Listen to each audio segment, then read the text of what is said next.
Hello and welcome to episode 13 of the RC Car Update.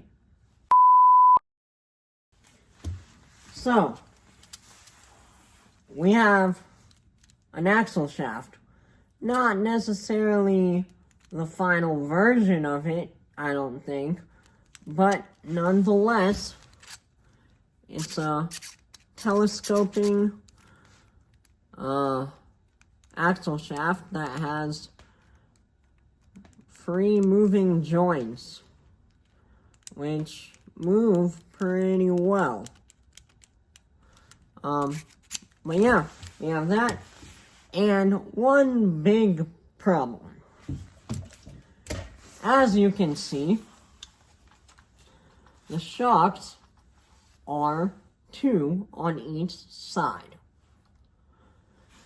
Now, for this to go in the middle of the two shocks, there has to be enough room, which there is not.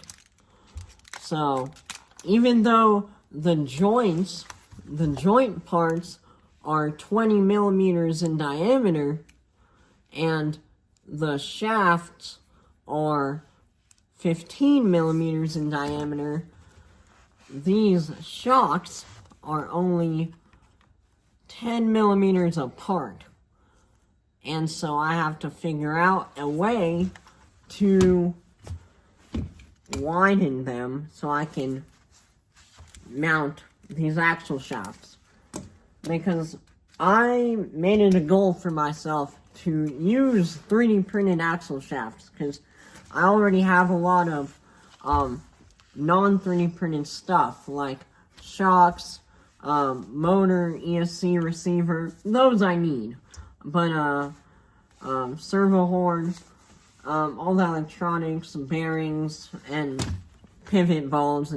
Huh? What? Stuff like that. So I want to keep as much 3D printed as I can. But what I'm thinking about doing now is, see how these arms have holes in them. What I'm gonna do is close up those holes and take the shocks and mount them on the outside, which will definitely give it enough room for this axle shaft. And for the top arms, I think what I'm gonna do is make it the same width, or a little skinnier than the bottom arms, but still keep them solid, and have the shocks going on the outside of it. And with that design, I won't have to make this little arc that I have here, although it is pretty cool. But yeah, that's what's going on, and I hope you enjoyed the video. See you guys.